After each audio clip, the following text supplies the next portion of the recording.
Hi hello Telangana రాష్ట్ర ప్రజలకు నమస్తే గుడ్ మార్నింగ్. ఈరోజు మన సిద్దిపేట టైమ్స్ దినపత్రికలోని మెయిన్ ఎడిషన్ వార్తా విశేషాలు ఎట్లా ఉన్నాయో చూద్దాం. సో ముందుగా వ్యూవర్స్ అందరూ దయచేసి వీడియోని లైక్ చేసి మీ యొక్క సోషల్ మీడియాలో వాట్సాప్ గ్రూప్లో షేర్ చేయవలసిందిగా కోరుతాను.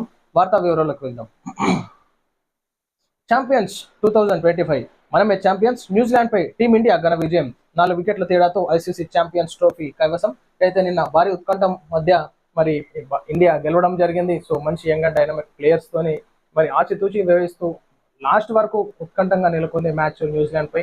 మరి న్యూజిలాండ్ బౌలర్స్ కూడా చాలా బాగా ప్రదర్శన చేయడం జరిగింది. సో ఇండియన్ ప్లేయర్స్ కూడా దానికి ధీటుగా ఆలోచిస్తూ వికెట్లు లాస్ట్ సమయంలో పడుతున్నా కానీ కేఎల్ రాహుల్ మరి మ్యాచ్ ఫినిషింగ్ వరకు తీసుకెళ్లి మరి విజయాన్ని అందించడం జరిగింది. అదేవిధంగా కెప్టెన్ ఇన్నింగ్స్ కూడా రోహిత్ శర్మ ఆడుతూ మరి ఎట్టకేలకు 2025 ఐసీసీ ఛాంపియన్స్ ట్రోఫీని అందుకోవడం జరిగింది. చాలా సంతోషకరం. సో ఇండియన్ టీంకి అందరికి కూడా శుభాకాంక్షలు తెలియజేస్తున్నాం. కంగ్రాచులేషన్స్. తొలుత బ్యాటింగ్ చేసిన న్యూజిలాండ్ 50 ఓవర్లలో 7 వికెట్ల నష్టానికి 250 పరుగులు 6 బంతులు మిగిలి ఉండగానే 6 వికెట్లు కోల్పోయి లక్ష్యాన్ని ఛేదించిన భారత్. కెప్టెన్ ఇన్నింగ్స్ తో అదరగొట్టిన రోహిత్ శర్మ. చివరి వరకు ఉత్కంఠంగా కొనసాగిన మ్యాచ్. భారత్ ఛాంపియన్స్ ట్రోఫీ గెలవడం ఇది 3వసారి. పలువురు ప్రముఖుల నుంచి విషస్ వెల్లువ. ఐసీసీ ఛాంపియన్స్ ట్రోఫీ భారత్ ఘన విజయం సాధించింది. మ్యాచ్ చివరి వరకు ఉత్కంఠంగా సాగింది. భారత్ 6 వికెట్ల నష్టానికి 254 పరుగులు సాధించి విజయ కేతనాన్ని ఎగురవేసింది. ఛాంపియన్స్ ట్రోఫీ 2025ని కైవసం చేసుకుంది. టీమిండియా త్యాగ గెలుపుతో మరో ట్రోఫీని ఖాతాలో వేసుకుంది. ఏదైతే మరి విరాట్ కోహ్లీ మరి కెప్టెన్ రోహిత్ శర్మ మనం ఇక్కడ చూడొచ్చు. చాలా సంతోషంగా మన సెలబ్రేషన్స్ కూడా చేసుకోవడం జరిగింది. సో మరొకసారి మా సిద్దిపేట టైమ్స్ దినపత్రిక తరఫున కూడా ఇండియన్ టీమ్ కి కంగ్రాచులేషన్స్ తెలియజేస్తాం. కాంగ్రెస్ ఎమ్మెల్సీ అభ్యర్థులు ఖరారు. 4 స్థానాల్లో 1 స్థానం సిపిఐకి కేటాయింపు. కాంగ్రెస్ అభ్యర్థులుగా అద్దకి దయాకర్, శంకర్ నాయక్, విజయశాంతి ఫైనల్. పార్టీ ప్రధాన కార్యదర్శి కేసీ వేణుగోపాల్ వెల్లడి. నేడు నామినేషన్లు దాఖలు చేయనున్న అభ్యర్థులు. సో ఏదైతే విజయశాంతి గారు కూడా మరి ఎలక్షన్స్ అప్పుడు కూడా క్యాంపెయినర్ గా ఎంతో మంది ఎమ్మెల్యేలకు నియోజకవర్గాల వారిగా వెళ్ళి మరి క్యాంపెయినింగ్ చేస్తూ ప్రజలను ఉద్దేశిస్తూ ఉన్నటువంటి సమస్యలను ప్రజలకు తెలియజేసే విధంగా ప్రచార కార్యక్రమాలు కూడా పాల్గొన్నారు. అద్దంకి దయాకర్ గారు కూడా మరి ఎట్టకేలకు ఎమ్మెల్సీ పదవి రాబోతుంది. ఎందుకంటే గతంలో కొమరెడ్డి వెంకటరెడ్డిపై చేసినటువంటి విమర్శలు మరి ఏ విధంగా ఉన్నాయి మరి చూడొచ్చు. తనను తొక్కివేసే విధంగా కూడా మరి చేయడం జరిగింది. కానీ ఈనాడు అద్దంకి దయాకర్ గారి విషయానికి వస్తే మరి కాంగ్రెస్ పార్టీలో కీలకంగా ఉంటూ మరి రేవంత్ రెడ్డికి అతి సన్నిహితంగా ఉండేటటువంటి అద్దంకి దయాకర్ గారు కూడా కీలకంగా తెలంగాణ రాష్ట్ర కాంగ్రెస్ పార్టీ అభ్యర్థిగా ఎమ్మెల్సీగా రావడం చాలా సంతోషకరం. ఎందుకంటే గతంలో జరిగినటువంటి సన్నివేశాలు అయితే కోమటిరెడ్డి వెంకటరెడ్డిని అనుచిత వ్యాఖ్యలు చేశారని చెప్పేసి అప్పుడు పెద్ద దుమారం లేపింది. సో ఇటకేలకు సద్దుమణిగినట్టున్నది ఎమ్మెల్సీ స్థానం వచ్చింది అద్దంకి దయాకర్ గారికి.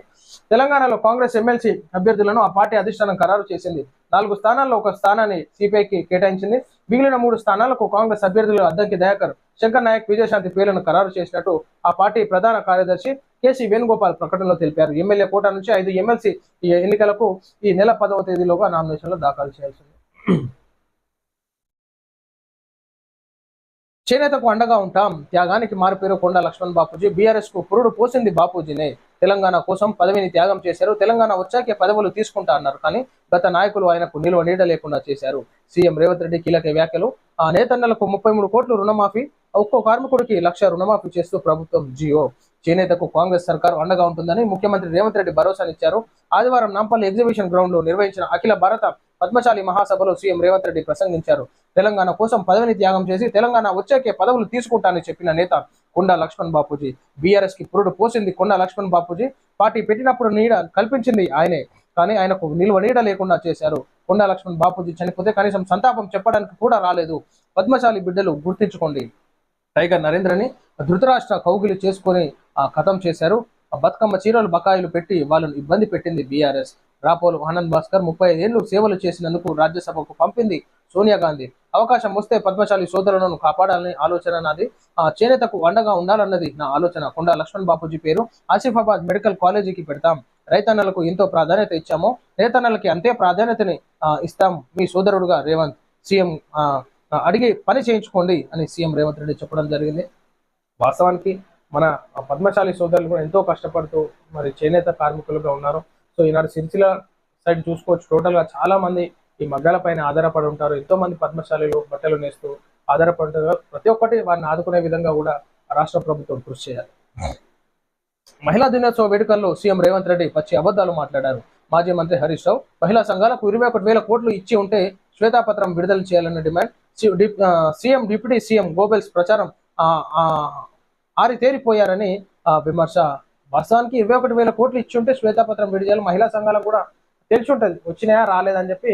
స్థానిక సంస్థల ఎలక్షన్స్ రాబోతున్నాయి కదా హరీష్ అన్న, ఇక దాంట్లోనే మహిళలు మరి 21 కోట్లు వచ్చినాయా, మరి ఓట్లు ఎట్లా వేస్తారు మహిళలు చూడాలి. ఇక అప్పుడు ఉపరాష్ట్రపతి జగదీప్ ధన్కడ్ కు అస్వస్థత, ఎయిమ్స్ ఆసుపత్రిలో చికిత్స, పరామర్శించిన పీఎం మోడీ.